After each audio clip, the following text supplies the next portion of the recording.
Hi students, this is me again, Vinit Nanavati, and we are continuing the chapter Agriculture of your Social Science Geography book. So we have read the same chapter in our science book, and this is kind of similar to that only. So in last topic, we have read about agriculture as a system. This farming is a system, and now today we are going to read about types of farming. कि खेती के प्रकार कौन कौन से होते हैं. ठीक है, नॉर्मल दो प्रकार की होते हैं.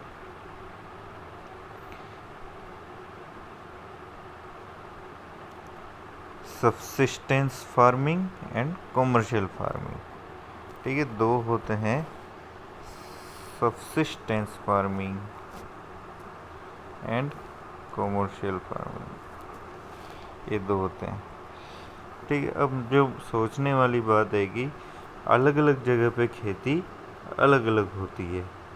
वो डिपेंड करती है किस पे, क्लाइमेट पे, वहाँ की जलवायु कैसी है, वहाँ की ज्योग्राफिकल कंडीशन कैसी है, मतलब वहाँ पे ज़्यादा धूप आती है या कम धूप आती है. ठीक है, बारिश ज़्यादा होती है या नहीं होती है. ज्योग्राफिकल कंडीशन मतलब वो नदी के आसपास का एरिया है, समतल एरिया है या पहाड़ी एरिया है. ठीक है, उस हिसाब से. दूसरी चीज़ डिपेंड करती है कि वहाँ पे लेबर अवेलेबल है कि नहीं, वहाँ पे मज़दूर अवेलेबल मिल जाएंगे, हमें जो जो साधन चाहिए वो अवेलेबल मिल जाएंगे कि नहीं, जो टेक्नोलॉजी हमको चाहिए वो मिलेगी कि नहीं मिलेगी. ठीक है, और उसकी डिमांड क्या है वो प्रोड्यूस कर. जैसे मैं अपने गांव में मैं एप्पल उगा दूँ, ठीक है, और तो एप्पल यहाँ बिके ही नहीं, या कुछ ऐसी चीज़ उगा दूँ जिसकी यहाँ पे डिमांड ही नहीं है, तो भी वो वेस्ट है. तो उस हिसाब से ही फार्मिंग का डिसाइड किया जाता है कि कहाँ पे कौन सी फसल उगानी चाहिए. ठीक है, तो अपन दो प्रकार के इसमें पढ़ते हैं, subsistence farming and commercial farming. Subsistence farming वो फार्मिंग होती है जिसमें फार्मर होता है वो छोटे लैंड एरिया पे ही अपना काम करता है. एक खेत होगा छोटा सा, और उसमें उसके पास टेक्नोलॉजी तो कम रहेगी और लेबर ज़्यादा करेगा वो. ठीक है,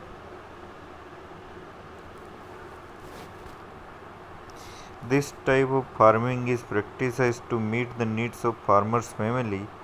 Traditionally, low level of technology and household labors are used to produce on small output.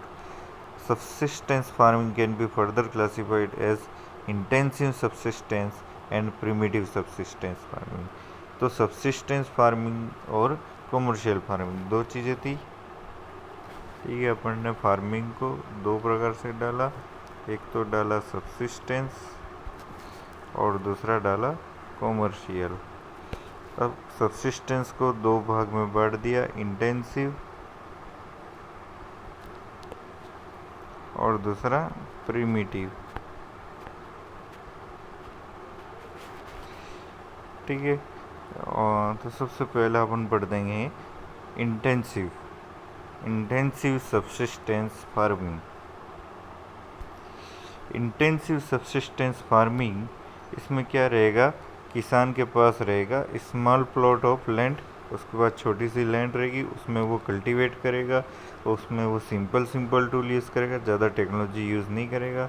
वो किस पे डिपेंडेंट रहेगा, क्लाइमेट और नंबर ऑफ डेज. वो वेट करेगा कि क्लाइमेट और जितने दिन फसल पड़ी रहे ऑटोमेटिक बढ़ती रहे, उस पर वो डिपेंड करता है. ठीक है, उस पर लाइट आती रहे नहीं आए, सनशाइन पे डिपेंड करेगा, और मिट्टी की फर्टाइल प्रॉपर्टी पे डिपेंड करेगा. फर्टाइल प्रॉपर्टी मतलब वो कितनी उपजाऊ है, वहाँ पे उगने की क्षमता कितनी है. ठीक है, और मिट्टी और ऐसी रहेगी कि एक ही प्लॉट पे वो एक से ज़्यादा फसल कर सके पूरे साल में. जैसे कि कभी मकई कर ली, कभी गेहूँ कर ली, कभी मूंग कर लिए, इस प्रकार फसल बदल बदल के कर लेगा. जैसे राइस कर लिए. तो इस प्रकार की इंटेंसिव सब्सिस्टेंस एग्रीकल्चर में सबसे मेन क्रॉप होती है वो राइस की होती है, और बाकी क्रॉप जो यूज़ कर सकते हैं वो है वीट यानी गेहूँ, मेज़, मेज़ मतलब अपन जानते हैं मक्का। पल्सेस, पल्सेस यानी कि जो अलग अलग दालें होती हैं। एंड ऑयल सीड्स, तिलहन, तिलहन ऑयल सीड्स मतलब जैसे अपने सोयाबीन होता है वो ऑयल सीड है। ठीक है। इंटेंसिव सब्सिस्टेंस, ठीक है आगे पढ़ते हैं, कहाँ खो गया। हाँ, in intensive subsistence farming, the farmer cultivates a small plot of land using simple tools and more labor. Climate with large number of days with sunshine and fertile soil permits growing of more than one crop annually on the same plot. Rice is the main crop. Other crops include wheat, maize, pulses, and oilseeds. Intensive subsistence agriculture is prevalent in the thickly populated area of the monsoon regions of south, south east and east Asia. ठीक है। अब south Asia में कौन आते हैं? अपन India आता है south Asia में। साउथ ईस्ट एशिया में कौन सा आता है? इंडिया के पड़ोसी देश जो चाइना हो गया। ईस्ट इंडिया एशिया में मतलब इंडिया और उसके पड़ोसी देश में ही ये ज़्यादातर होती है इंटेंसिव सब्सिस्टेंस एग्रीकल्चर। दूसरा आता है प्रिमिटिव सब्सिस्टेंस एग्रीकल्चर। इसमें भी अपन ने दो प्रकार के बांट दिए, एक तो हो गया शिफ्टिंग कल्टीवेशन और दूसरा है नोमैडिक हर्डिंग।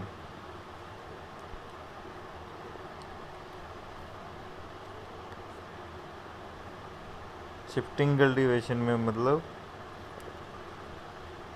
क्या होता है, ये जहाँ पे फॉरेस्ट एरिया है और जहाँ पे ज़्यादा रेनफॉल होती है उस एरिया में किया जाता है। इंडिया में नॉर्थ ईस्ट पार्ट है जो कि अपने दार्जिलिंग, जो वेस्ट बंगाल, ये सेवन सिस्टर्स राज्य जो बोलते हैं अपन, असम, त्रिपुरा, मणिपाल, इम्फाल, वो उस साइड में इस टाइप की कल्टीवेशन होती है, शिफ्टिंग कल्टीवेशन। और इंडिया के बाहर देखा जाएंगे तो अमेजन बेसिन, जो अमेजन जो बहुत बड़ा जंगल है उसके पास में होती है, ट्रॉपिकल अफ्रीका में होती है, parts of south east Asia में होती है और नॉर्थ ईस्ट इंडिया में होती है। तो इन एरिया में क्या होती है, रेनफॉल बहुत ज़्यादा होती है, यानी बारिश बहुत ज़्यादा होती है and quick generation of vegetation, और वहाँ पे पेड़ पौधे ऐसे ही उगाते हैं। ठीक है, बार बार उगाते हैं। तो उसमें इस टाइप की खेती कैसे की जाती है कि एक पूरा प्लॉट का एक एरिया ले लेंगे जिस पर अपन को खेती करनी है, वहाँ पे जो पेड़ होंगे उनको फेलिंग कर देंगे, काट देंगे, गिरा देंगे और उनको जला देंगे। ठीक है, a plot of land is cleared by felling the trees and burning them, फिर उसको जला देंगे। और जो उसकी ऐश जो मिलती है, ASH यानी राख जो मिलती है, वो उसकी सॉइल के साथ ही मिक्स कर देते हैं। सॉइल के साथ मिक्स करते हैं तो उस सॉइल की फर्टाइल प्रॉपर्टी बढ़ जाती है। ठीक है। एंड क्रॉप्स लाइक मेज, यम, पोटैटोज एंड कशावा और ग्रोन, तो इसमें कौन सी ज़्यादा खेती होती है? मेज, मक्का, यम, पोटैटो एंड कसावा, इनकी खेती जाती है। और जब इसकी सॉइल की फर्टिलिटी लूज़ हो जाती है तो उस लैंड को वहीं एबंडन कर दिया, उसको छोड़ देते हैं, और जो कल्टीवेटर है यानी कि जो फार्मर है वो दूसरे प्लॉट पे चला जाता है, तो वो अपना जो पूरा काम है वो पूरा शिफ्ट कर देता है दूसरे प्लॉट पे। तो इस प्रकार की कल्टीवेशन कहलाती है शिफ्टिंग कल्टीवेशन। उसका दूसरा नाम है स्लैश एंड बर्न एग्रीकल्चर। ठीक है। और दूसरी जो इम्पोर्टेंट बात है, अलग अलग जगह पे इसको अलग अलग नाम से जानते हैं। जैसे कि इंडिया में इसको जानते हैं झूमिंग। ठीक है, झूमिंग। नॉर्थ ईस्ट में मेक्सिको में मिल्पा नाम से जानते हैं, ब्राज़ील में रोका नाम है और मलेशिया में लडंग नाम है। ठीक है, ये चीज़ें हो गई। अब आती है नोमैडिक हर्डिंग। ठीक है, अब प्रीमिटिव सब्सिस्टेंस में ही दूसरा पार्ट है नोमैडिक हर्डिंग। अब सबसे पहले आपको ये जानना चाहिए कि हर्ड क्या होता है। ठीक है, जो यहाँ पे हर्ड लिखा है, हर्ड का मतलब क्या है?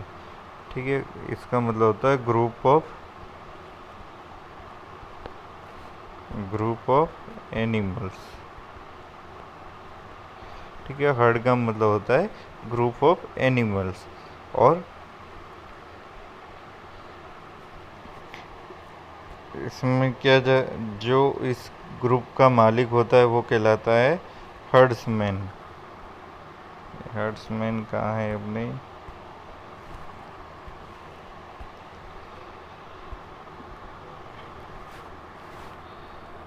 इधर कहीं लिखा था, ये रहा हर्ड्समैन। ठीक है, तो ये ग्रुप ऑफ एनिमल मतलब एक, मतलब बहुत सारे जानवरों का समूह है, एक ग्रुप है, और उसका मालिक जो है वो कहलाता है हर्डमैन। ठीक है, हर्ड्समैन। तो इस नोमैडिक हर्डिंग में क्या होता है कि वैसे एरिया जो कि सेमी एरिड या एरिड टाइप के हैं, एरिड मतलब होते हैं शुष्क, जहाँ पे पानी की कमी है वो होते हैं एरिड। तो एरिड एरिया के जो किसान होते हैं या जो ये हर्ड्समैन होते हैं, वो अपने जानवरों को लेके इधर उधर जाते रहते हैं, जैसे कि राजस्थान, जम्मू कश्मीर, इस टाइप के ये हर्ड्समैन हैं। एक प्लेस से दूसरे प्लेस पे जाते रहते हैं। क्यों? वाटर और शेल्टर के लिए, फूड और शेल्टर के लिए। मतलब दूसरे एरिया में जाएंगे, वहाँ पर उनको पानी मिल जाएगा और रहने के लिए भी कुछ अच्छा सा मिल जाएगा। इस हिसाब से वो जाते रहते हैं, ताकि उनके जो शीप्स हैं, शीप यानी भेड़े हैं, कैमल है, याक है, गोट्स हैं, उन सबको खाने के लिए मिल जाए और वो रेयर होते रहे, रेयर होने की बड़े होते रहे। ठीक है,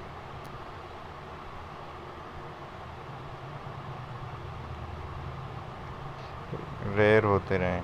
ठीक है, अब ये जो इसके शीप्स हैं, कैमल है, ये क्या करते हैं, इनसे इनको milk, meat, wool, hides and other product मिलते रहते हैं। किसको मिलते हैं? जो हर्डर है, हर्डमैन है, और उसकी फैमिली को मिलते रहते हैं। तो फिर से देख रहे हैं नोमैडिक हर्डिंग। नोमैडिक हर्डिंग में क्या होता है, हर्ड्समैन होते हैं। हर्ड्समैन मतलब हर्ड, हर्ड यानी ग्रुप ऑफ एनिमल, और उसका जो मालिक होता है उसको कहते हैं हर्ड्समैन। अब हर्ड्समैन क्या करता है कि जो एरिड और सेमी एरिड एरिया है, जैसे कि राजस्थान है, जम्मू कश्मीर है, वहाँ पे क्या है, कभी कभी खाने पीने को नहीं मिलता है।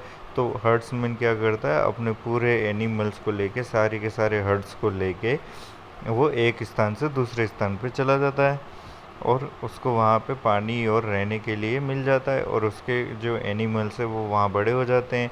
इस प्रकार से उसको फाइनली जब एनिमल बड़े हो जाते हैं तो उसको क्या मिलता रहता है, मिल्क मिल जाता है। ठीक है, वूल मिल जाता है, वूल यानी कि ऊन, ऊन मिल जाता है, और मीट मिल जाता है वो। और इसका बेनिफिट किसको मिलता है? हर्ड्समैन और उसकी फैमिली को।